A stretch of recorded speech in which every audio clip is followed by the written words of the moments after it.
اللہ نے صرف دو چیزوں کو شرط قرار دیا ہے دنیا آخرت کی کامیابی کے لیے، کسی تیسری چیز کو شرط نہیں بنایا، صرف دو چیزیں۔ قرآن پاک میں جگہ جگہ اللہ پاک نے فرمایا کہ ایمان بنا لو، اعمال صالحہ کر لو، بس ایمان بن جائے آدمی کا اور جسم سے نکلنے والے اس کے اعمال اچھے ہو جائیں تو یہ دنیا آخرت کی کامیابی کے لیے کافی ہے۔ اب اس کے لیے امیر ہونا شرط نہیں، مالدار ہونا، پڑھا لکھا ہونا، شہری ہونا، خوبصورت ہونا نہیں، ہر ایک کے لیے، سب کے لیے ایک ہی ضابطہ ہے، اللہ کا ایک ہی ضابطہ ہے۔ نحمدہ و صلی علی رسولہ الکریم۔ میرے محترم بزرگ دوستو، میں اور آپ اس دنیا کے اندر بہت تھوڑے سے وقت کے لیے آئے ہیں۔ ہم میں سے ہر آدمی جانتا ہے کتنا وقت اس کا گزر گیا، لیکن کوئی یہ نہیں جانتا کتنا وقت باقی ہے۔ اور یہ دنیا کی زندگی بہت زیادہ قیمتی ہے۔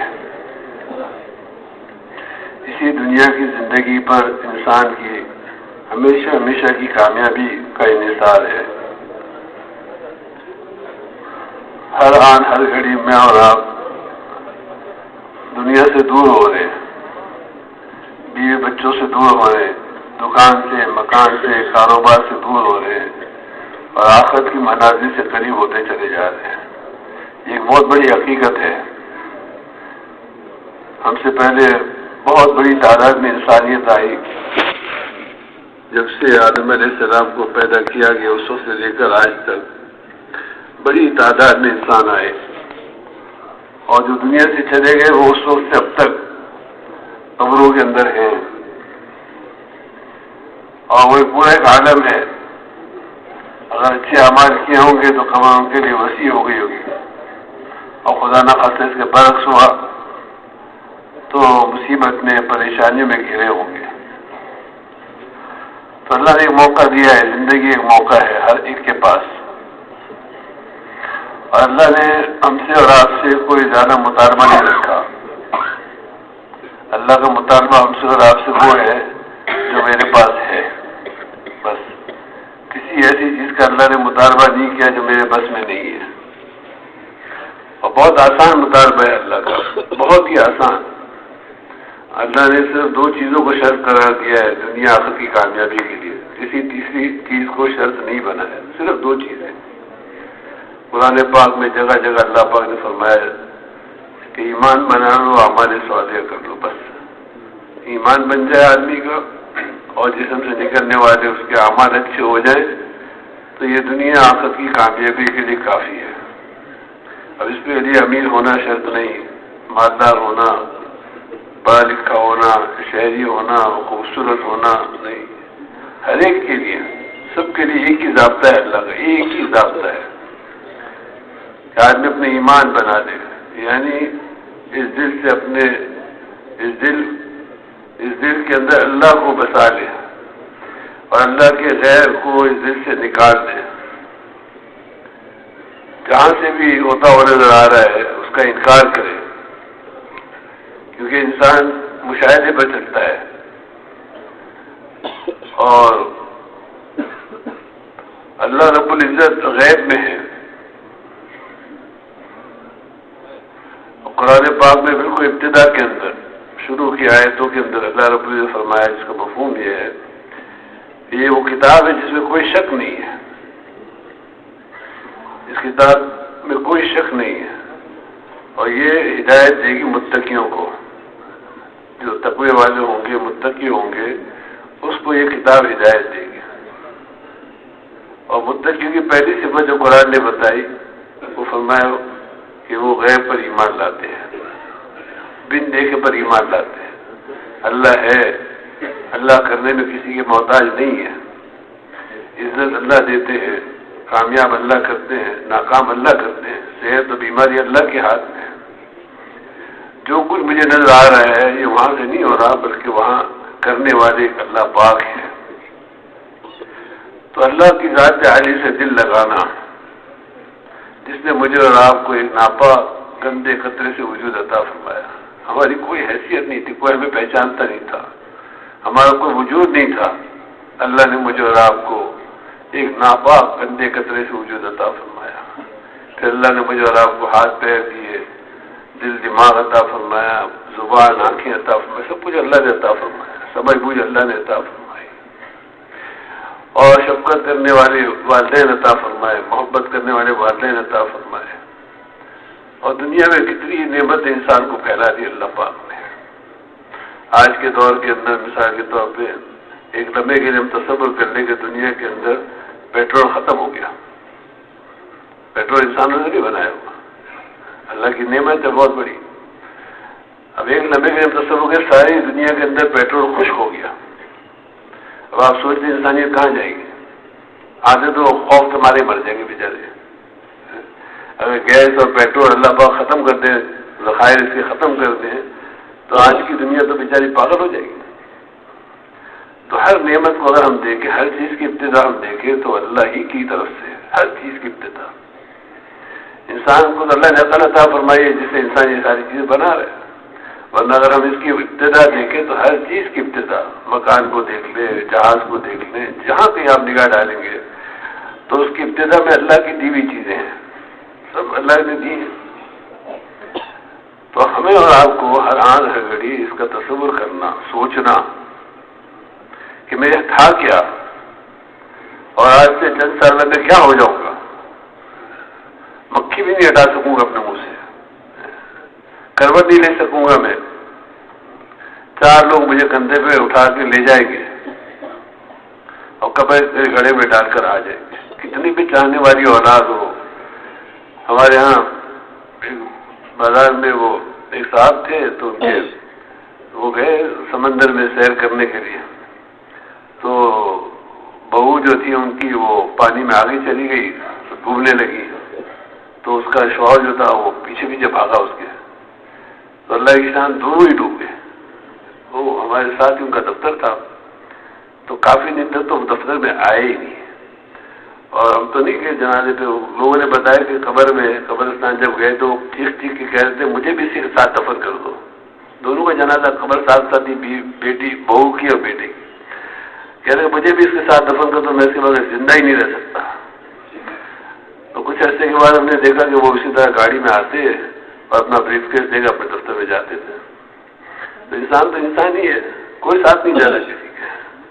تو ہم اور آپ بھی اسی منزل سے گزریں گے ایک دن، ہم سب، کوئی نہیں بچا، جتنے آئے بڑے بڑے مکانوں والے، کارخانوں والے، ملکوں کے بادشاہ، کیسے کیسے ان کے نعرے تھے اور کیسے کیسے ان کے عزائم تھے، اللہ نے سب ملیاں میٹ کر، نام و نشان باقی نہیں رہا ان کا۔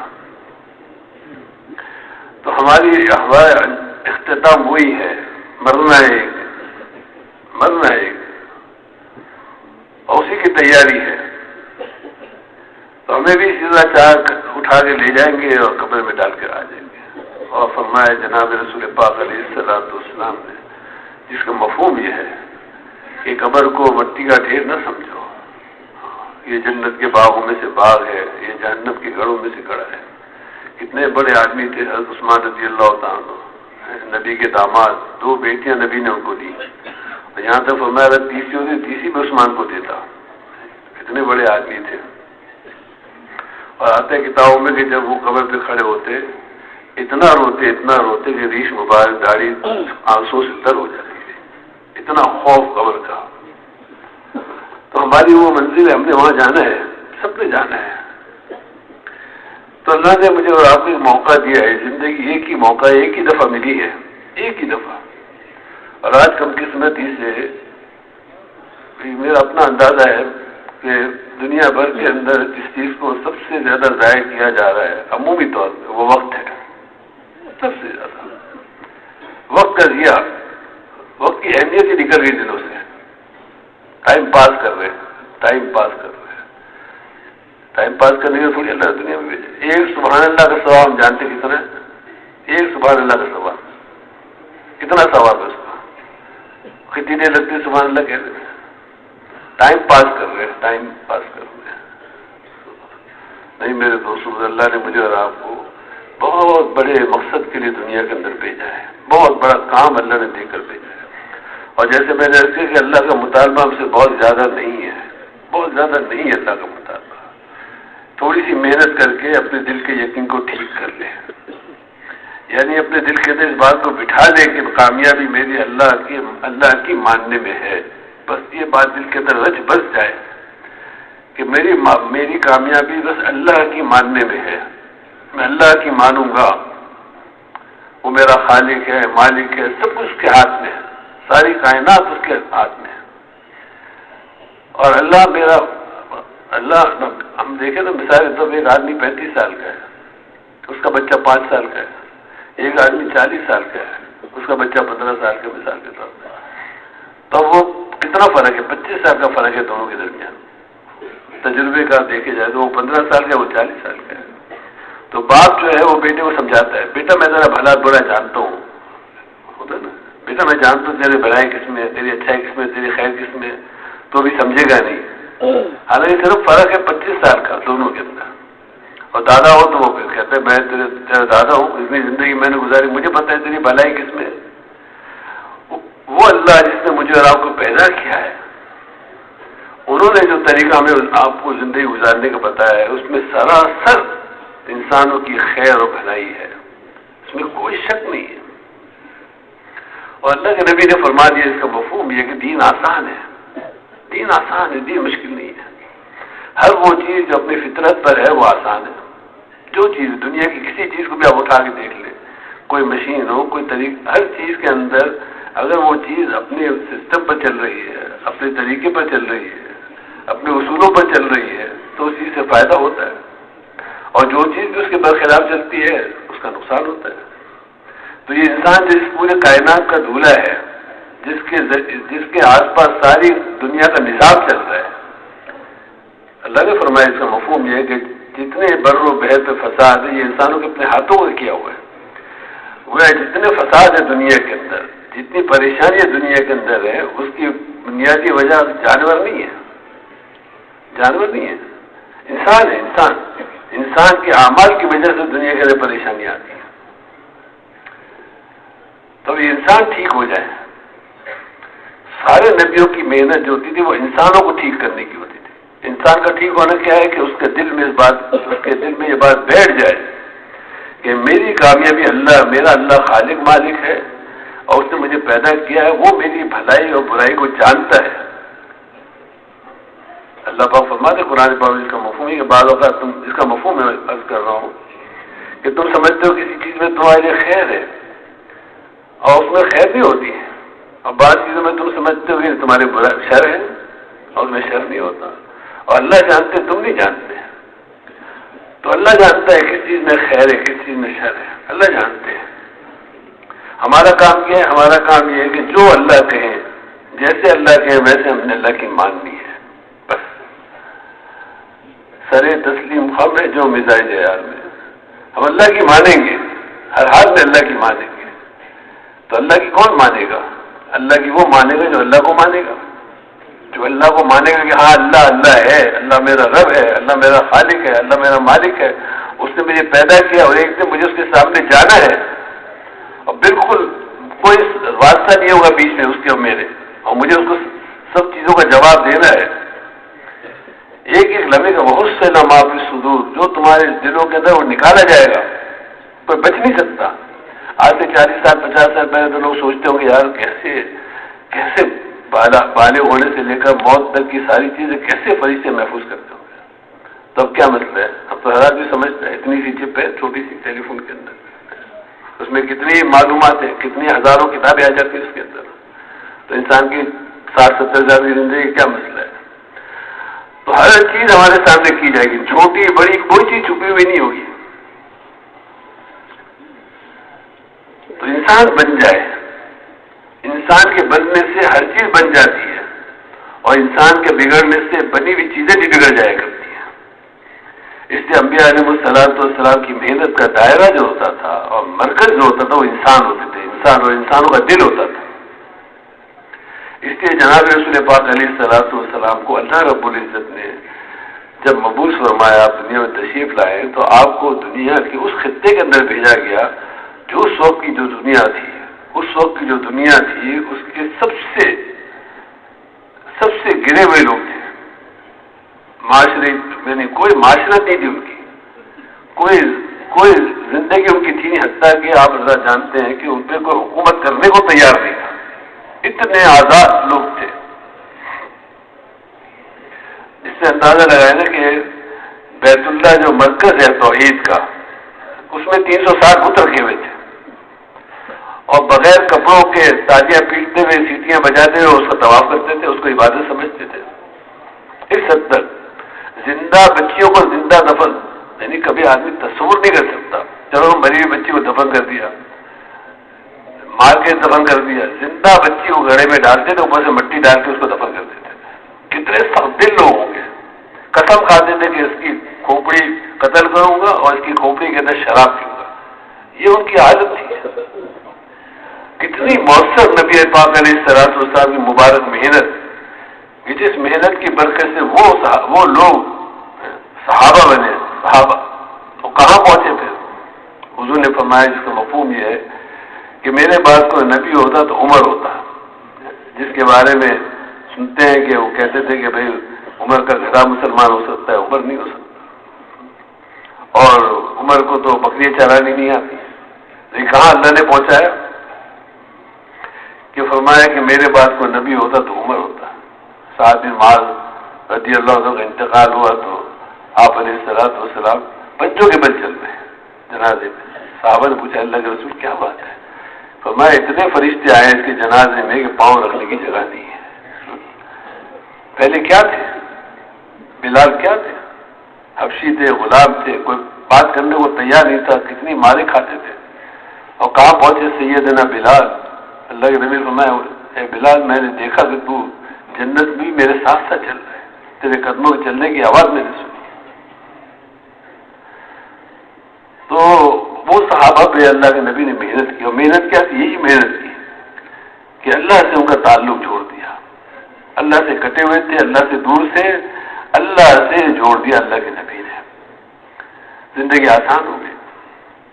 وہ صحابہ جو بالکل گرے ہوئے تھے, پھر کیا ہوا حضرت عمر کے زمانے کے اندر کہ کیسے و کس طرح کے خزانے ان کے قدموں پہ آ گئے. اور جو معلوم دنیا تھی اس زمانے کے اندر, جتنی دنیا تھی اس کا ایک بڑا حصہ مسلمان ہو گیا, بڑا حصہ آبادی کا مسلمان ہو گیا. تو آج بھی جو محنت اللہ نے مجھے اور آپ کو عطا فرمائی ہے, تبلیغ کی جو محنت ہے, کوئی نئی محنت نہیں ہے, یہ وہی سلسلہ ہے. سب سے بنیاد جو اللہ کے نبی علیہ السلام نے کی تھی کہ اے انسانوں, تم کلمہ پڑھ لو لا الہ الا اللہ, کامیاب ہو جاؤ گے. تو وہ جانتے تھے لا الہ الا اللہ کا مقصد کیا ہے, ان کو پتا تھا کہ لا الہ کا مقصد کیا ہے. وہ سمجھتے تھے کہ بھئی اس میں ہر چیز کی نفی ہے, حتیٰ کہ اپنی بھی نفی ہے کہ میں بھی کچھ نہیں کر سکتا. تو یہ سب سے پہلی دعوت تھی اللہ کے رسول علیہ السلام کی, اور اسی پہ محنت کرائی گئی. اور پھر ایسی محنت صحابہ ایسے پہنچ گئے, اللہ کی محنت کرتے کرتے وہاں پہنچے کہ پھر سمندر کو حضرت عمر خط لکھ رہے. ہم تصور کریں کہ سمندر کو خط لکھنا کیا معنی بنتا ہے بھائی اس کا, لیکن سمندر کو خط لکھ رہے ہیں اور خط سمندر میں ڈالا جا رہا ہے دریا میں, اور دریا نے چلنا شروع کر دیا. اور صحابہ کا لشکر جا رہا ہے کسی ملک میں, جنگل آ گیا اور صحابہ جنگل میں اعلان کر رہے ہیں کہ جنگل کے درندوں, اللہ کے نبی کے صحابہ یہاں پڑاؤ ڈالیں گے, تم جنگل خالی کر کے چلے جاؤ. تو تاریخ میں لکھا ہے کہ جنگل خالی ہو گیا, وہاں سے آگ نکلی ہے پہاڑ سے. تو حضرت عمر نے فرمایا کہ جاؤ آپ کا انتظام کرو ایک صحابی سے. اب وہ صحابی اپنی چادر لے کر اور اس آگ کو دھکیلتے وہاں تک پہنچا دی جہاں سے نکلی تھی. شیر آ گیا راستے میں, شیر نے راستہ روکا تو کان پکڑ کے شیر کو کہا جا یہاں سے. سمندر آ گیا, 2 گھوڑے اپنے سمندروں میں ڈال دیے. تو یہ وہی صحابہ تھے جن پہ حکومت کرنے کو تیار نہیں تھا, لیکن محنت کرتے کرتے اللہ نے وہاں پہنچایا. پھر جیسے جس کو کہتے ہیں نا قرآن پاک میں, اللہ میں تمہیں زمین کی خلافت دے دوں گا. تو زمین کی خلافت اللہ نے کہا, بادشاہ نہیں کہا, خلیفہ اللہ بنائیں گے, خلیفہ. تو اللہ نے ان کو خلیفہ بنایا اپنا, پھر جو وہ چاہتے تھے اللہ کرتے تھے، کوئی مسئلہ نہیں رہا تھا. تو اللہ کی سنت وہی ہے آج بھی، اللہ کی سنت بدلی نہیں ہے، آج بھی اللہ کی سنت وہی ہے. ہم بدل گئے. تو آج یہ محنت ہو رہی ہے تبلیغ کے نام سے، وہ اسی بات کی محنت ہے کہ ہم سب مل جل کے اس مبارک زندگی پر آ جائیں جس زندگی کے اندر اللہ نے دنیا آخرت کی کامیابی رکھی ہے. دنیا آخرت کی کامیابی اللہ فرماتے قرآن پاک، اگر یہ بستی والے ایمان اور تقوی اختیار کر لے تو ہم زمین اور آسمان سے برکتوں کے دروازے کے لیے کھول دیں. یہ نہیں کہ اللہ نے کارخانے لگا دیں، زمیندار شروع کر دیں، بڑی بڑی فیکٹریاں لگا دیں تو ہم کے لیے برکتوں سے نہیں ہے. ایمان فیکٹریاں کون لگا، مالدار لگا سکتا ہے، لیکن ایمان اور تقوی ہر آدمی اختیار کر سکتا ہے. تو فرمایا ایمان اور تقوی اختیار کر لے تو ہم زمین اور آسمان سے برکتوں کے دروازے ان کے لیے کھولیں گے. تو مسئلہ یہ ہے میرے دوستوں بزرگ، ہمیں اور آپ کو اس پر آنا ہے، ورنہ جس طرح اس وقت دنیا کے اندر زندگی گزر رہی ہے تو ہم سب دیکھ رہے روزانہ پریشانی، ہر آدمی پریشان. اور علاج ہمارے پاس ہے، اللہ نے علاج دین کے اندر رکھا ہے. دین کے اندر علاج ہے، جس میں دین آسان ہے، دین ہماری فطرت ہے، اور دین محنت چاہتا ہے. کوئی کام دنیا کا ایسا بغیر محنت نہیں ہوتا، کوئی کام. ہر چیز کے اندر پہلے محنت ہے، پھر نتیجہ ہے. ہر چیز کے اندر پہلے آدمی دکان لگاتا ہے، پھر اس کا فائدہ اٹھاتا ہے. پہلے زمیندارا کرتا ہے، پھر اس کا فائدہ اٹھاتا ہے. پھر کارخانہ لگاتا ہے، پھر اس کو چیزیں ملنی شروع ہوتی ہے. پہلے بچہ تعلیم حاصل کرتا ہے، پھر اس کا فائدہ اٹھاتا ہے. اسی طرح دین کی محنت ہے پہلے. یہ جو باغ ساتھی کہتے ہیں کیا ہے بھائی، دعوت ایک محنت ہے. محنت ہوگی تو دین زندہ ہوگا. یہ اللہ کا قانون ہے. اللہ نے دنیا کو دارالاسباب بنایا ہوا ہے، تو سبب کے درجے میں محنت اللہ کے نبی نے محنت کی. حالانکہ اللہ کے نبی بیت اللہ کے خلاف پکڑ لیتے اور ملتزم سے چمٹ جاتے اور دعا کرتے رہتے. اللہ کے نبی سے بڑھ کے دعا کس کی ہوگی؟ اور بیت اللہ سے بڑا مقام اور ملتزم سے بڑا مقام کون سا ہوگا؟ چمٹ جاتے اللہ سے. اور چلے اللہ میں آپ ہدایت نہیں ہے. اللہ نے اپنے نبی کو بھی محنت میں ڈالا، اور کتنی محنت کروائی ہے اپنے لاڈلے کو، کتنی مشقت میں. اسی بیت اللہ کے اندر اللہ کے نبی علیہ الصلوۃ والسلام نماز پڑھ رہے ہیں حتیم کے اندر، اور آپ سجدے میں ہیں. آدمی تصور کرے کبھی، بیت اللہ ہے، حتیم ہے، اللہ کے نبی ہیں، پھر سجدے میں ہیں، اور آپ کی پشت پہ جو ہے اونٹ کی اوجھی ڈالی جا رہی ہے. اللہ دیکھ رہے اوپر کیا ہو رہا ہے میرے نبی کے ساتھ. برداشت کر رہے ہیں اللہ پاک صرف اس لیے کہ انسانوں کو ہدایت مل جائے. اور ضابطہ اللہ نے محنت کو بنایا. بلال کو گھسیٹا جا رہا ہے، خبیب کو گھسیٹا جا رہا ہے. سمیہ رضی اللہ تعالیٰ پہلی عورت ہے جس کو شہید کیا گیا، پہلی عورت. ساری زندگی آپ اٹھا کے دیکھیں نبی علیہ السلام کے پہلے دن سے لے کر نبوت ملنے سے لے کر اور دنیا سے جانے تک آپ کے گھر میں چراغ جلانے کے لیے تیل نہیں تھا جس میں آپ دنیا سے جا رہے تھے. تو یہ اس امت کو اللہ نے بھیجا ہی اس محنت کے لیے. یہ میں نہیں کہہ رہا ہوں، کوئی تبلیغ والے بھی نہیں کہہ رہا، رائم والے بھی نہیں کہہ رہے، اللہ کہہ رہے ہیں. اللہ پاک کہہ رہے ہیں کہ تم بہترین امت ہو، اور اس بہترین ہونے کی وجہ یہ بتائیے کہ تم بھلائیوں کو حکم کرتے ہو، برائیوں سے روکتے ہو. تو میرے دوسرے ہمارا کام ایک دوسرے کا اللہ فرماتے ہیں. اس کا مفہوم یہ ہے کہ آپ کہہ دیجیے یہ ہے میرا راستہ. میں بلاتا ہوں لوگوں کو پوری بصیرت کے ساتھ، پورے یقین کے ساتھ. میرا بھی یہ راستہ، جو میری اتباع کرنے والے ان کا بھی یہی راستہ ہے. تو ہمارا راستہ طے شدہ ہے. تو ہم اور آپ ایمان کی محنت کریں گے تو ایمان میرے دوستوں ہمارے دلوں میں بھی آئے گا. یہ عجیب اللہ نے کام کی صفت رکھی ہے. جب آدمی اخلاص کے ساتھ محنت میں لگتا ہے تو جن پہ محنت ہوتی ہے وہ تو اللہ کا وعدہ ہے جس کو ہدایت دے. لیکن جو مجاہدہ کرے گا، محنت کرے گا، اللہ کا وعدہ ہے والذین جاہدوا فینا، جو ہمارے لیے مجاہدہ اختیار کرے گا، جو ہمارے لیے جدوجہد کرے گا، اللہ کا وعدہ ہے اس کے لیے کہ ہم اس کے لیے ہدایت کی راہوں کو کھولیں گے. تو محنت کرنے والوں کے لیے اللہ کا وعدہ ہے، بشرطے کہ محنت ہماری صحیح ترتیب کے ساتھ، صحیح اصولوں کے ساتھ، اخلاص کے ساتھ ہو. تو محنت کے لیے اللہ نے مجھے اور آپ کو ایمان کی محنت کرنا. تو جتنا آدمی کا ایمان قوی ہوتا چلا جائے گا، یعنی جتنا اللہ کے ساتھ آدمی کا تعلق مضبوط ہوتا چلا جائے گا، اور جتنا حضور پاک علیہ الصلوۃ والسلام سے محبت بڑھتی چلی جائے گی. اللہ نے حضور علیہ الصلوۃ والسلام کو آخری نبی بنا کے بھیجا، اور آپ اللہ کے محبوب ترین، اور اللہ نے حضور علیہ الصلوۃ والسلام کی زندگی کو ہمارے لیے نمونہ بنایا ہے، نمونہ بنایا ہے. اور فرمایا اس کا مفہوم یہ ہے کہ یعنی اللہ کی محبوبیت حاصل کرنے کا اور اللہ کے محبوب بننے کا یعنی قریب ترین راستہ، آسان ترین راستہ، تیز ترین راستہ اللہ کے نبی کی اتباع ہے.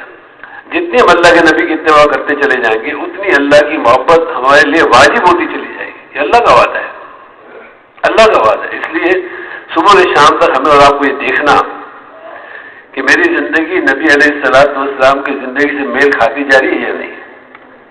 چل رہے تبلیغ میں، لیکن ہمیں اور آپ کو روزانہ اپنا معائنہ کرنا، اپنا محاسبہ کرنا، اور اپنے آپ کو روزانہ حضور علیہ الصلوۃ والسلام کی مبارک سنتوں کے اندر آگے بڑھانا، آگے بڑھانا.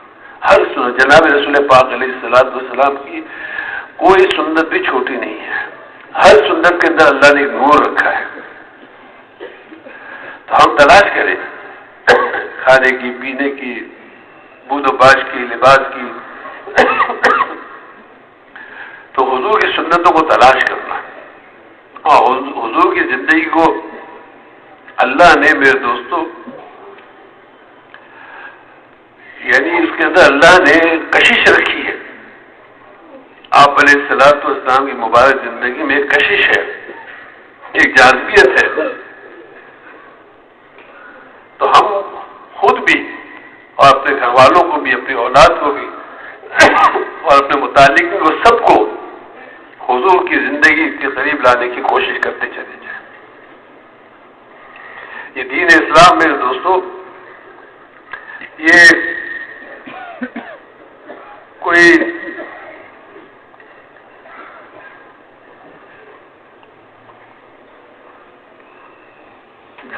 کتابی دین نہیں ہے، عملی دین ہے. اور جیسے صحابہ کرام کے بارے میں ہم آپ سنتے رہتے ہیں، کہیں جاتے تھے تو ایک جملہ کہا کرتے تھے جو ہم نے بڑوں سنا ہے کہ ہم جیسے ہو جاؤ، کونوا مثلنا، ہم جیسے ہو جاؤ. تو حضور علیہ الصلوۃ والسلام کی زندگی اگر ہم اپنائیں گے تو دین بتانا نہیں پڑے گا اسلام کیا ہے، نہیں بتانا پڑے گا اسلام کیا ہے. خود ہمارے 24 گھنٹے کی زندگی سے اسلام ظاہر ہوتا چلا جائے گا. اب اس وقت ہم سب کو اس کی ضرورت ہے، اس لیے کہ دنیا دیکھنا چاہتی ہے اسلام کہاں پر ہے. بھائی اسلام کہاں پر ہے، مسلمان کیسے ہیں، مسلمانوں کی زندگی کیسی ہے، مسلمان کے اخلاق کیسے ہیں، مسلمانوں کے معاملات کیسے ہیں. دنیا دیکھنا چاہتی ہے. افراد کے اندر تو نظر آئے گا لیکن اجتماعی طور پر ہمیں کہیں نظر نہیں آتا.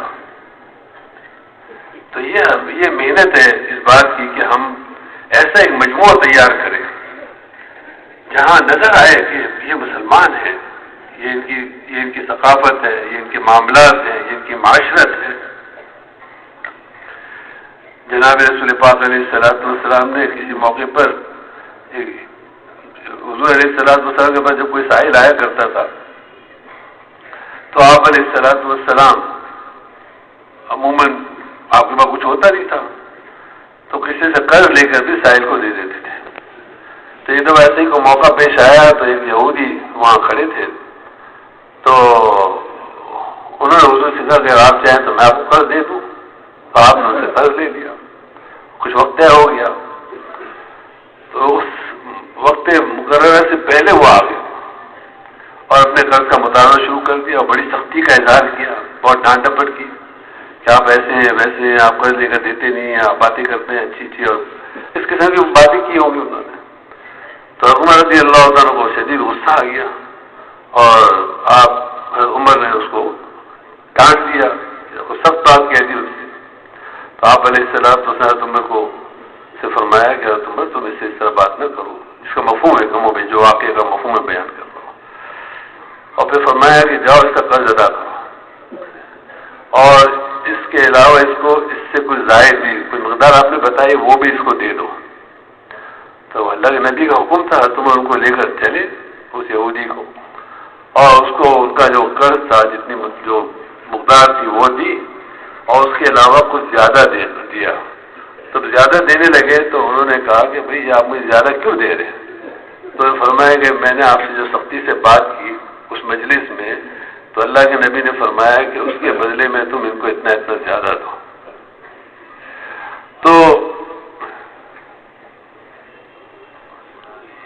تو اللہ کے نبی علیہ السلام نے ان کو فرمایا کہ تھوڑی زیادہ دے دو۔ تو وہ شخص جو تھے انہوں نے کہا کہ تم مجھے جانتے میں کون ہوں؟ تو میں نہیں پہچانتا آپ کون ہے۔ تو انہوں نے اپنا نام بتایا کہ میں زید ابن سونا ہوں۔ تو حضور نے فرمایا کہ وہ تو یہودی عالم ہے۔ تو فرمایا ہاں میں ہی وہ یہودی عالم ہوں، اور میں اللہ کے نبی کی ساری صفات دیکھ چکا تھا، لیکن ایک صفت مجھے سمجھ نہیں نظر آئی تھی کہ آپ کے ساتھ کوئی سختی کرتا ہے اور معاملہ سختی کے ساتھ کرتا ہے، بدتمیزی کرتا ہے، تو اللہ کے نبی اس میں بھی اپنے حلم اور برداشت کا برتاؤ کرتے ہیں۔ تو آج میں نے آزمانے کے لیے سارا معاملہ کیا تھا، اور میں کلمہ پڑھتا ہوں لا الہ الا اللہ محمد۔ تو میرے دوست بزرگ، ہمارے معاملات، ہمارے اخلاق، ہم سب کو اس کو جانچنے کی ضرورت ہے کہ ہم کہاں پر ہیں۔ دنیا ہماری تقریروں کو، ہمارے چہرے مہروں کو نہیں دیکھتی ہے، پڑوسی کے ساتھ ہمارا معاملہ کیسا ہے۔ اللہ کے نبی نے کیا فرمایا؟ اس کا مفہوم یہ ہے کہ اپنی بیویوں کے ساتھ اچھا معاملہ کرو، اور میں تم سب سے اپنی بیویوں کے معاملے میں اچھا ہوں، اس کا مفہوم یہ ہے۔ آدمی اپنی بچیوں کے ساتھ کیسا ہے، پڑوسیوں کے ساتھ کیسا ہے، کاروبار قرض لے کر کیا کر رہا ہے۔ 24 گھنٹے کی زندگی میں ہمیں حضور علیہ السلام کی زندگی کو اپنانا ہے، کیونکہ انسان کا کردار اور اخلاق یہ بہت بڑی چیز ہے، بہت بڑی چیز ہے۔ جیسے میں نے اس طرح پھر کچھ کہنے کی ضرورت نہیں کہ مسلمان کیا ہے، تو ہمیں اور آپ کو اس پہ محنت کی ضرورت ہے۔ اس وقت ہم سب غور کریں، اپنی صبح سے دیوا اللہ سے دعا بھی مانگیں کہ اللہ تو ہمیں حضور پاک علیہ السلام والے مبارک پاکیزہ اخلاق نصیب فرما دے، اور صبح سے شام تک ہم ضرور اس کو دیکھتے رہیں، اور رات کو سونے سے پہلے بھی ہم سوچیں کہ صبح سے شام تک میں نے کیا کیا معاملات کیے، کس طرح کیا، کاروبار کس طرح کیا، بیوی کے ساتھ کیسے معاملہ کیا، بچوں کے ساتھ۔ ابھی آج کی بات ہے، میں آ رہا تھا تو میں نکلا تو ایک صاحب موٹر سائیکل پہ، شاید ان کی بچی ساتھ ہوگی، تو ہو سکتا ہے بیروں پہ وجہ ہوگی، لیکن موٹر سائیکل میں چلا رہے تھے، بچی پیچھے بیٹھی ہوئی تھی، اور اس کو زور زور سے ڈانٹ رہے تھے۔ میں حیران ہو گیا، میں نے کہا یہ کون سی جگہ ہے ڈانٹنے کی بچی کو؟ سڑک کے اوپر موٹر سائیکل میرے ساتھ چلتے، میں بھی گاڑی ساتھ تھا، اور وہ اپنی بیٹی ہوئی کوئی بچی تھی وہ، تو اس کو زور زور سے ڈانٹ رہے۔ میں حیران، میں نے کہا عجیب آدمی، اللہ اس کو خوش رکھے، کوئی ڈانٹنا ہے تو گھر جا کے ڈانٹے، سڑک پہ بچی کو ڈانٹ رہے، بچی بھی بچی ہے، انسان تو شیطان اس کے ساتھ بھی لگا ہوا ہے۔ تو ہمیں اور آپ کو میرے دوستوں 24 گھنٹے کی زندگی میں اس کو سیکھنا ہے۔ ہمارے بھائی ابن عبد الباس رحمۃ اللہ فرماتے تھے، بھائی ہمیں تو ابھی گاڑی پارک کرنا بھی نہیں آتی، ابھی میں ہم چلے جائیں باہر یہاں پہ اس فٹ پاتھ پہ چلنے کی جگہ نہیں ہوگی۔ فٹ پاتھ کس کو کہتے ہیں؟ پہلے چلنے کی جگہ ہے، ہمیں جگہ نہیں ملے گی۔ چلو وہ موٹر سائیکل کھڑی کر دو، کم از کم 3-4 آدمی میں جگہ چلنے کی ہو جائے، وہ بھی نہیں ہے۔ تو ہمیں میرے دوستوں ہر چیز میں، دیکھیں اسلام میں ہمیں کلمہ نماز نہیں ہے، مسجد میں آ کے نماز پڑھنی نہیں، وہ کہنے لگے کہ 4 جلدیں ہیں، کسی ہدایت شاید کتاب کا نام ہے، غالب علماء فرماتے ہیں، تو اس میں 3 جلدیں جو ہیں اس میں معاملات معاشرت ہے، اور 1 جلد میں عبادات اور عقائد ہے۔ تو گویا کہ ہمارا 70-75 حصہ جو ہے دین کا وہ معاشرت اور معاملات ہے۔ تو میرے دوستوں ہمیں اور آپ کو حضور علیہ السلام کی زندگی کو اپنانا ہے، ہر شعبے کے اندر، عبادات کے اندر بھی اللہ کے نبی کے طریقوں کو اپنانا ہے، ایسے معاملات میں، معاشرت میں، ہر چیز میں۔ اور پھر میرے دوستوں جب آدمی کا ایمان بنتا چلا جاتا ہے تو آدمی کے اعمال میں جان آتی ہے، اعمال جو ہے بقدر ایمان ہے. جتنا ایمان مضبوط ہوگا یعنی جتنا اللہ سے تعلق ہوگا اتنی نماز میں جان ہوگی, اتنا ہی نماز میں اللہ کا دھیان ہوگا, اتنے ہی آدمی پھر اللہ سے نماز کے ذریعے اپنے مسئلے حل کرائے گا. جب اس کو یقین ہوگا کرنے والے اللہ ہے, عزت ذلت اللہ کے ہاتھ میں, روزی اللہ کے ہاتھ میں, صحت بیماری اللہ کے ہاتھ میں, جب اس بات کو کہتے کہتے کہتے سنتے جب یہ یقین بن جائے گا تو پھر آدمی ادھر ادھر نہیں جائے گا. پھر اس کو پتہ ہے کہ نماز کے ذریعے اللہ کے نبی کے بارے میں آتا ہے کہ جب بھی کوئی مشکل پیش آتی تو آپ نماز کی طرف متوجہ ہو جاتے ہیں, تو پھر ادھر ادھر نہیں جائے گا. وہ کسی کو کانوں کان خبر بھی نہیں ہونے دے گا, اور اپنا اللہ سے معاملہ کرے گا, نماز پڑھ کے اللہ سے دعا مانگے, 1 دفعہ 2 دفعہ 10 دفعہ 20 دفعہ اللہ سے مانگے گا, اللہ اس کے مسئلے کو حل کریں گے. تو ایمان کے بقدر اعمال ہے, جتنا ایمان قوی ہوگا اتنے ہی اعمال قوی ہوں گے. پھر آدمی کو اللہ کا نام لینے میں مزہ آئے گا. ابھی ذکر کا ٹائم نہیں ملتا ہے, سبحان اللہ, ذکر کا ٹائم نہیں ملتا ہے, دوستوں سے بات کرنے کا ٹائم ہے, اخبار پڑھنے کا ٹائم ہے, آج کل تو سوشل میڈیا پہ ٹائم ہے, اور اللہ کا نام لینے کا ٹائم نہیں ہے. سبحان اللہ, کیا مطلب ہے اس کو؟ اللہ سے وحشت ہے. جب آدمی کا اللہ سے تعلق بڑھے گا تو اللہ کا نام لینے میں مزہ آئے گا. اب میرے بیٹے کا نام ہے مثال کے طور پہ, تو کوئی اور اس نام کا نام رہ جاتا ہے تو ایک دم سے وہ بیٹا یاد آ جاتا ہے فوراً, یار میرے آپ اسے فوراً کہتے ہیں یار میرے بیٹے کا نام بھی ہے. تو اللہ کا نام لینے میں آدمی کو مشکل محسوس ہو رہی ہے. 3 تسبیحات مشکل ہو گئی ہیں. اللہ کا کلام پڑھنا اتنی بڑی بات ہے. حضرت اکرم آپ کتنے بڑے آدمی تھے اور بے ہوش ہو جاتے تھے, ہاذا کلام و ربی ہاذا کلام. جب اللہ سے تعلق و محبت ہوگی تو پھر ہر وقت اللہ یاد رہے گا. یہ ہو نہیں سکتا. آپ نے سنا ہوگا 12 ہی بات آتی ہے, وہ بزرگ سے اللہ والے سے, اور بائیں پاؤں پہلے داخل کر دیا, پھر دائیں پاؤں داخل کر دیا بیت الخلا پہلے, تو بے ہوش ہو گئے. اتنا استعداد کہ بھائی یہ کیا ہو گیا. تو پھر ہر وقت آدمی یہ دعائیں ہے اسی لیے, جتنی دعائیں بتائی گئی ہیں موقع موقع کی, وہ دعائیں ہے اسی لیے تاکہ ہر وقت اللہ یاد رہے. کوئی لمحہ ہمارے غفلت میں نہ گزرے. بازار میں جا رہے تو اس کی دعا ہے, سودا خرید رہے تو اس کی دعا ہے. تو ہر وقت میں دوستو اللہ کو یاد کرنا, موقع موقع دعائیں ہے, اللہ کا ذکر ہے, تلاوت ہے. اور میں دوست جیسے میں نے عرض کیا کہ حضور علیہ الصلوۃ والسلام علیہ اخلاق معاملات کے ساتھ اپنی زندگی گزارنی ہے ہم نے, کیونکہ اللہ کے نبی نے فرمایا اس کا مفہوم ہے کہ میری امت کا مفلس کون ہے. صحابہ نے فرمایا کہ ہم تو اسی کو مفلس سمجھتے ہیں جس کے بعد درہم اور دینار لاؤ. تو آپ نے فرمایا نہیں, میرا امت کا مفلس تو وہ ہے جو قیامت میں پہاڑوں جیسے اعمال لے کر آئے گا, لیکن کسی کو گالی دے دی, کسی کو غیبت کر دی, کسی کا مال دبا لیا, کسی کا قرضہ دبا لیا. بس کم و بیش میں مفہوم عرض کر رہا ہوں. تو فرمایا کہ پھر کیا ہوگا بھائی, پھر یہ ہوگا کہ اس بندے کی نیکیاں لوگ لینی شروع کر دیں گے. حقوق تو ادا نہیں کر سکتا وہاں پہ, اب نیکیاں دینی شروع کر دے گا حتیٰ کہ ساری نیکیاں ختم ہو جائیں گی. اب مطالبے والے رہ جائیں گے تو ان کی گناہ اس کے سر پہ ڈالے جائیں گے. پہاڑ جیسے اعمال لے کر آنے والا بالکل خالی ہاتھ ہو جائے گا. اس کو اللہ کے نبی نے فرمایا میری امت کا مفلس آدمی ہے. تو اس لیے ہمیں اور آپ کو اس میں تھوڑا سا نہیں بلکہ بہت زیادہ محتاط ہونے کی ضرورت ہے. بابا ہماری ناک جو ہے ناک, وہ ہمیں ناک تو کٹتی ہے نہیں ویسے, عام طور پہ ناک اپنی جگہ پہ رہتی ہے, لیکن آدمی کہتے ہیں یار میں کیسے معافی مانگوں, میں کیسے معافی مانگوں, میں تو یہ میں جو ہے نا یہ انسان کو بچارا, اور آپ سب کو پتا ہے سب سے پہلا گناہ میں ہی نہیں کرایا. سب سے پہلے کائنات کے اندر جو گناہ ہوا ہے اللہ کی نافرمانی ہوئی ہے وہ میں تھا نا, میں اس سے بڑا ہوں. تو اس میں دنیا میں بھی یہ ہوتا ہے, میں کیوں معافی مانگوں, اس کی غلطی تھی, بھائی چلو اس کی غلطی تھی آپ معافی مانگ لو, اپنا حق ادا کر دو, آپ معافی مانگ لو, بس اس کا معاملہ اللہ کے ساتھ ہے. تو اس لیے ہمیں جب جماعتوں میں جاتے ہیں تو یہ جملہ سکھا دیتے بزرگ, کہتے ہیں بھائی جب بھی کچھ ہو جائے تو کہہ دو کوئی بات نہیں, کوئی بات نہیں. تو ہم اپنے آس پاس دیکھیں بہنوں کے حقوق, بھائیوں کے حقوق, ماں باپ کے حقوق, بچوں کے حقوق, بچوں کی تربیت. تو یہ ہمیں میرے دوستوں ہمارا دین ہے, ایک مکمل ضابطۂ حیات ہے, بہت مبارک, پاکیزہ, صاف ستھرا, پرکشش دین اللہ نے مجھے اور آپ کو دیا ہے, اگر ہم پورے کے پورے اس پر چلیں. اس سے بہترین دین اس لیے نہیں ہو سکتا کہ یہ اللہ کا دیا ہوا ہے، جس نے اس کائنات کو بنایا ہے، جو ہمارا خالق و مالک ہے، اس نے ہمیں زندگی گزارنے کا ضابطہ دیا ہے، اسی کو ہم دین کہتے ہیں، اسی کو اسلام کہتے ہیں۔ لیکن چونکہ ہم پورے دین پر چل نہیں رہے تو اس لیے ہم مشکل میں آ گئے، اور پورے دن پہ اس لیے نہیں چل رہے کہ ہمارا ایمان وہ ویسا جیسے بننا چاہیے وہ بن نہیں رہا، اور ایمان اس لیے نہیں بنتا کہ ایمان کے لیے ہم محنت نہیں کر رہے۔ محنت کرنی پڑے گی نا، ایسے تو باتوں سے ایمان آ جائے گا، تو مستقل ایک محنت چاہتا ہے ایمان، مستقل ایک محنت، موت تک کی محنت ہے یہ۔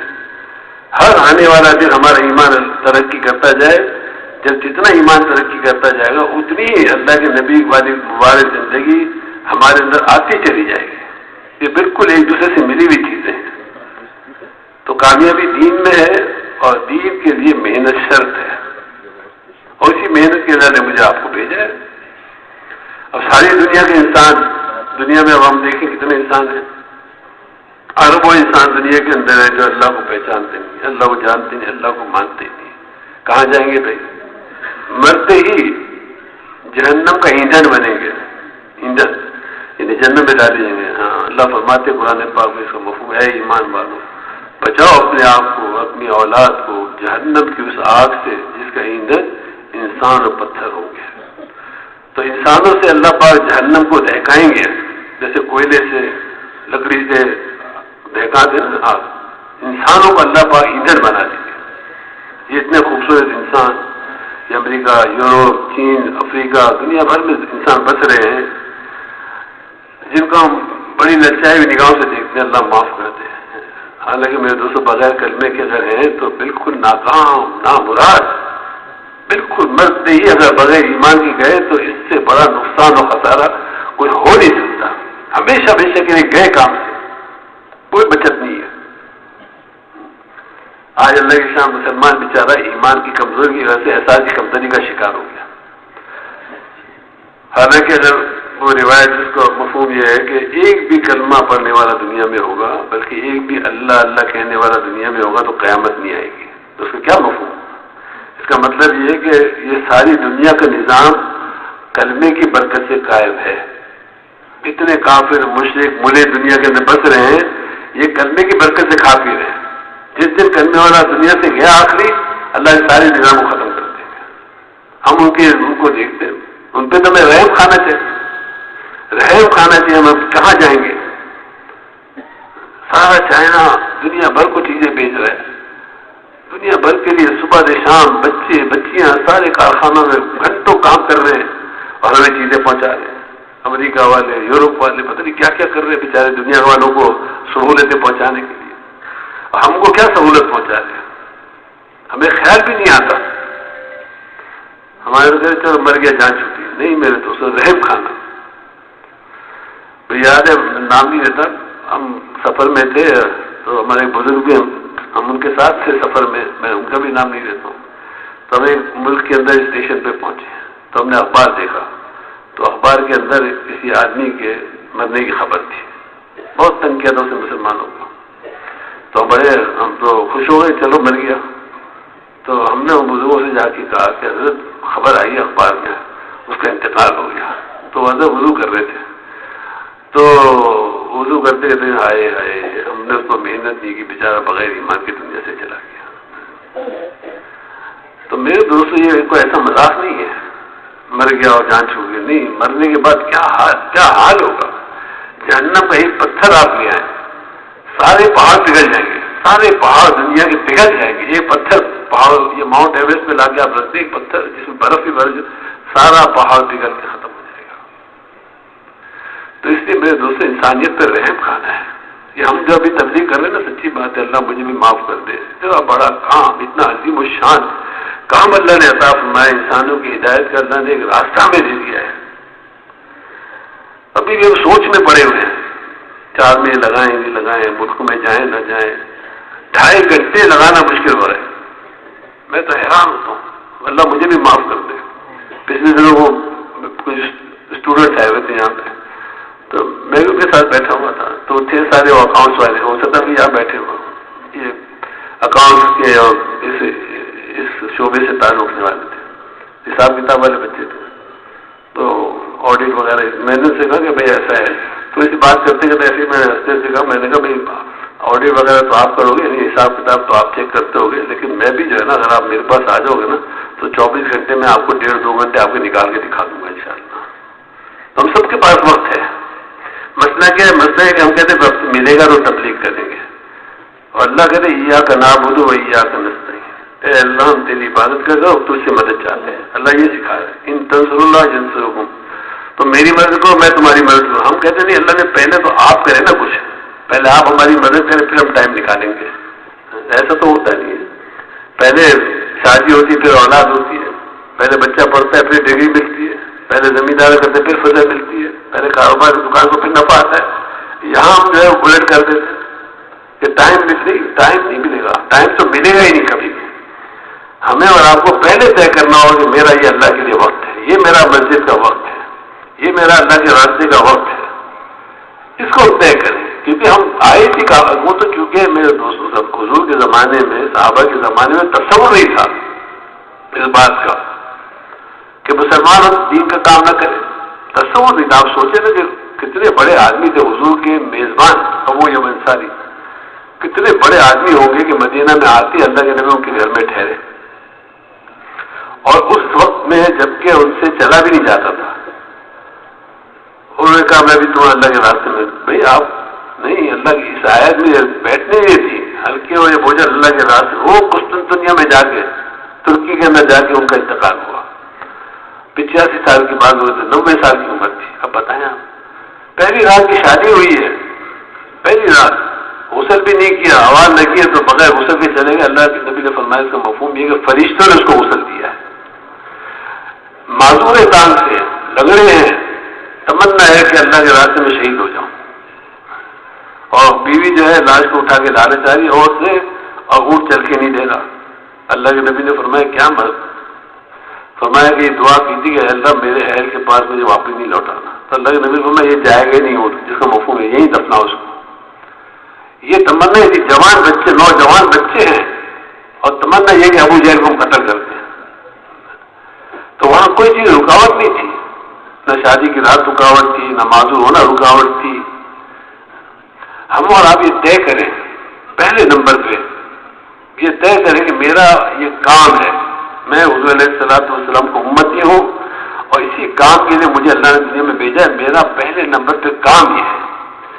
پہلے آدمی منزل کا تعین کرتا ہے، ایک بچہ طے کرتا ہے مجھے ڈاکٹر بننا ہے، تو پھر وہ انجینئر کالج میں نہیں جاتا یا بزنس کالج میں نہیں، وہ جاتا ہے میڈیکل کالج میں۔ ایک آدمی کو پشاور جانا ہے تو وہ کوئٹہ کی سڑک پہ نہیں جائے گا، اس کو پتا مجھے پشاور جانا ہے، پشاور کے جہاز میں، پشاور کی ٹرین میں بیٹھوں گا، پشاور کی بس میں بیٹھوں گا۔ تو ہم نے اپنی منزل ہی طے نہیں کی، ہمیں پتہ نہیں ہماری منزل کیا ہے، ہمارا راستہ کیا ہے، کیوں دنیا کے اندر بس کیا ہو رہا ہے، بس ہو رہا ہے، بس چلو ساری دنیا جو ہم وہی کر رہے ہیں۔ نہیں میرے دوست، ہمارا معمولی نہیں ہے، ہم اپنی حیثیت کو پہچانے ہم کون ہیں۔ ہمیں اللہ نے اپنے نبی کا امتی بنایا ہے، اپنے محبوب کا امتی بنایا ہے، ہم معمولی لوگ نہیں ہیں۔ ہم یہ کاروبار اشاروں اس کے لیے نہیں اللہ نے مجھے، یہ ٹھیک ہے ضرورت کی چیزیں ہیں، ہمارا تو ہر آن ہر گھڑی یہ فکر ہو کہ کس طرح سارے انسان دنیا کے بسنے والے، قیامت تک کے آنے والے انسان ہمیشہ کی جہنم سے بچ کے ہمیشہ کی جنت میں جانے والے بن جائیں، یہ ہماری سوچ فکر ہر وقت کی ہو۔ اس کے ساتھ ہم ٹھیک ہے کاروبار بھی کریں گے، اپنے بچوں کے ساتھ بھی رہیں گے، ملازمت بھی کریں گے دنیا کی جو اللہ نے کی، لیکن ہمارے ذہن پہ یہ سوار ہو، ایک بلی کے بچے کو، کتے کے بچے کو ہم آگ میں جلتا ہوا نہیں دے سکتے، نجس جانور ہے کتا، ناپاک جانور، اس کو ہم آگ میں جلتا، یہ انسان کیسے آگ میں جلیں گے؟ اور جیسے میں نے کہا کہ دنیا کی پریشانیاں، جتنی دنیا میں سب پریشانیاں ہیں، اس کی واحد وجہ انسانوں کی بدعملی ہے، اور کوئی وجہ نہیں ہے۔ تو اس لیے ہمیں اور آپ کو ایک ذمہ داری اللہ نے دی ہے، یہ ہمارے کام ہے، اسی کے لیے یہ جو عنوانات ہوتے ہیں، ہونا تو یہی چاہیے کہ ہر وقت ہر گھڑی ہم اس محنت کے اندر لگے رہیں، ہمارا ہر کام، ہر ہمارا عمل اسی لیے ہو کہ اللہ کا دین دنیا میں زندہ ہو جائے۔ لیکن پھر چونکہ ہماری عادت نہیں ہے، مزاج نہیں بنا، اس لیے بزرگ عنوان دے دیتے کہ چلو بھائی اجتماع رکھ لیا، اجتماع کے عنوان پر محنت کرو اور لوگوں کو اللہ کے راستے میں نکالو، حالانکہ یہ اصل نہیں ہے۔ اصل تو یہ کہ ہم ہر وقت چاہے ہم کاروبار میں ہیں، چاہے ملازمت میں ہے، چاہے گھر میں ہے، چاہے شادی بیاہ میں ہے، چاہے غمی میں ہے، ہم ہر وقت حضور کی امتی ہیں، حضور کے کام والے ہیں. لیکن اس پہ آنے کے لیے ملک کبھی کہتے چلو میں اجتماع دے دو ان کو، اور اجتماع کے موقع میں اتنی جماعت دے دو، اتنی ملکوئی جماعت دے دو، تو تاکہ چلو بھائی یہ محنت میں لگ جائے عنوان کو سامنے رکھ کے. ورنہ ہمارا موضوع یہ نہیں ہے. ہمیں تو ہر وقت ہر روز اس کی محنت کرنے کے لوگ اللہ کے راستے میں نکلے، محنت کریں تاکہ اللہ کو رحم آئے. تو اس کے لیے میرے دوستوں اجتماع ہے. اجتماع صرف اجتماع کا مقصود یہ نہیں کہ ہم سب وہاں جمع ہو جائیں گے، بیانات ہو جائیں گے، بلکہ اجتماع کا مقصد یہ ہے کہ ہم محنت کریں اور محنت کر کے لوگوں کو وہاں لے کر آئیں. اس سے پہلے بھی اللہ کے راستے میں نکالیں اور اس موقع پہ بھی اللہ کے راستے میں نکالیں. اور اللہ کا ضابطہ اور قانون میرے دوستوں یہ اسلام کا دین کا مزاج یہ ہے کہ وہ قربانی چاہتا ہے. یہ مزاج ہے دین کا. نہیں سمجھ میں آ رہی؟ ہاں، یہ مزے سے نہیں ہوتا. لیکن بھائی میر صاحب رحمۃ اللہ فرمایا کرتے تھے کہ ہم نے اللہ کے راستے کی تکلیفوں کا، مجاہدوں کی لذت نہیں چکھی. آئس کریم کی ٹیسٹ پتہ ہے ہمیں، پیزا کا ٹیسٹ پتہ ہے، بریانی کا ٹیسٹ پتہ ہے، نہاری کا ٹیسٹ پتہ ہے، اللہ کے راستے کے مجاہدوں کا مزہ نہیں پتہ. تو صحابی کیا کہہ رہے ہیں؟ خون کے فوارے نکل رہے جسم سے، رب کعبہ کی قسم میں تو کامیاب ہو گیا، اور سے جنت کی خوشبو آ رہی ہے. تو اس لیے میرے دوستوں یہ اللہ نے ایک موقع دیا ہے ہمیں. زندگی ایک موقع ہے اور یہ اجتماع آئے گا. 2 جمعرات ہم یہاں ہوں گے انشاءاللہ، تیسری جمعرات کو ہم میدان میں ہوں گے، اجتماع گاہ میں ہوں گے. تو اجتماع آئے گا اور چلا جائے گا.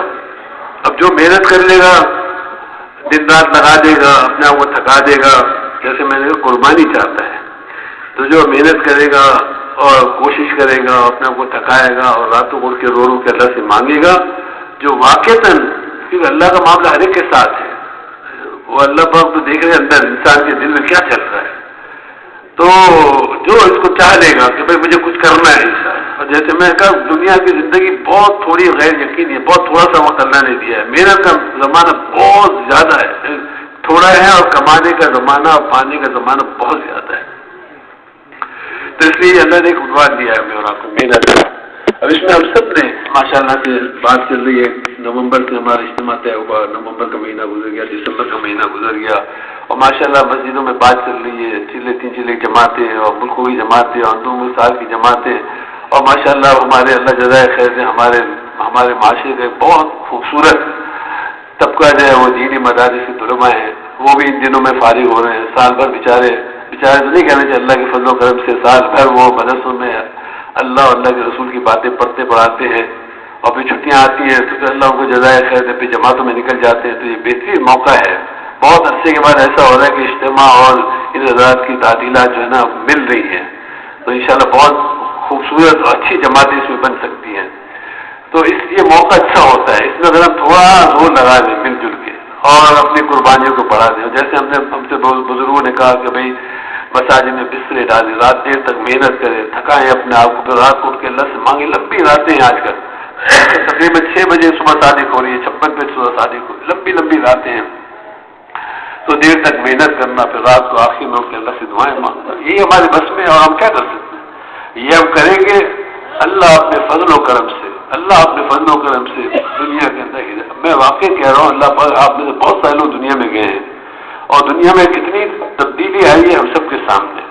لیکن جتنی محنت ہوئی ہے نا اس کے مقابلے بہت زیادہ تبدیلیاں دنیا میں آئی اللہ کے فضل و کرم سے. تو اگر زور اور لگا دیں گے مل جل کر تو اللہ کو رحم آ جائے گا. اللہ پاک انشاءاللہ ایک دن آئے گا کہ اللہ ہدایت کی ہواؤں کو چلا دیں گے انشاءاللہ. تو اس لیے محنت بہت تھوڑی لگے گی اور ورنہ حسرت ہو جائے گی. ہاں حسرت ہوگی. جنت میں جا کے دیکھیں ہمارے ساتھ فلاں ساتھی تھا، وہ تو وہ چلا گیا وہاں، وہ وہاں چلا گیا، وہ اتنی بڑی جنت، میں کیوں پیچھے رہ گیا. تو سستی کو چھوڑ دیں. ہمارے سستی کا علاج سستی ہے اور نہ کرنے کا علاج کرنا ہے. تو کرنا شروع کر دیں تو وہ نہ کرنے والی چیز ختم ہو جائے گی، اور چست ہو جائے تو سستی ختم ہو جائے گی. تو پہلی نمبر کی بات یہ کہ آدمی دل کے اندر عزم کرے اور فیصلہ کرے کہ میرا یہ کام میرا کام ہے، اسی کے لیے میں دنیا کے اندر آیا ہوں، یہ میرا مقصد ہے. جیسا نیت کرتے ہیں انشاءاللہ. ہاں اب اس کے لیے جب نیت کر لی ہے اور طے کر لیا ہے تو پھر کیا مسئلہ ہے. بھائی جب جہاں پڑھنا ہے میڈیکل پڑھنا ہے تو کیا مسئلہ ہے, موٹی موٹی کتابیں پڑھیں گے, ڈاکٹر بننا ہے تو جو اس راستے کا عزم کر لیا کہ راستہ میرا کام ہے, میرا مقصد حیات ہے, کہ چلہ 4 مہینے تو کوئی بات ہی نہیں ہے, زندگی بھر کا کام ہے یہ تو ابتدائی چیزیں ہیں 4 مہینے اور چلہ جو ہے. تو اس کے لیے درخواست یہ ہے, اللہ جزائے خیر دے آپ حضرات کو, ماشاءاللہ سارے مجمع نے بہت ہی توجہ کے ساتھ اور دھیان کے ساتھ بات سنی ہے. وہ ہر دفعہ یہی ہوتا ہے, ہر بیان کے بعد یہ درخواست کی جاتی ہے, لیکن پتہ نہیں کیا بات ہے کہ تھوڑی سی دیر بھی ہم سے بیٹھا نہیں جا رہا. وہ شیطان کو پتہ ہے, وہ اتنا تجربے کار ہے, آدم علیہ السلام سے لے کر آج تک اس کا ایک تجربہ ہے, بہت تجربے کار ہے. اس کو پتہ ہے کہ یہ بیٹھے گا تو ہو سکتا ہے اس کے دل میں آ جائے, اور یہ بیٹھے گا تو ہو سکتا ہے اس کی دعا کی برکت سے کوئی دوسرا کھڑا ہو جائے. تو پیاس سی لگ رہی ہے اور پیشاب سی آ رہی ہے اور بھوک سی لگ رہی ہے, اٹھا دیتا ہے. حالانکہ مشکل سے کچھ وقت لگے گا, اگر واقعی ہم سب تھوڑی سی ہمت کر لیں, بیٹھے رہیں, دعائیں مانگتے رہیں, اللہ کی طرف متوجہ رہیں, اور جس کو اللہ توفیق ہے وہ لکھاتا رہے, باقی ہم ایک اللہ کی طرف متوجہ رہیں گے, دلی دلی میں مانگتے رہیں گے. یہ ہمارے بیان کا سب سے بڑا حصہ یہ ہے تشکیل, کہ اللہ کی بات سنی, دل میں بات آئی, اب کھڑے ہو کے ارادے کرنا, جو ارادے کرے اس کی دعا کرنا, اور اس کے اپنے دل میں بھی تمنا کرنا کہ اللہ مجھے بھی 7 مہینے کی 4 مہینے لگانے کی توفیق نصیب فرمائے. تو انشاءاللہ اگر سب جم کے بیٹھیں گے تو جتنی تشکیلیں وجود میں آئیں گی, جتنے لوگ ارادہ کریں گے, سب کا اجر اللہ مجھے آپ کو عطا فرمائیں گے. تو اس کی درخواست یہ ہے کہ نقد اللہ کے راستے میں صبح سے 4 مہینے کے لیے کون تیار ہے ارادے کریں. جی فرمائے, ہمت کریں, اللہ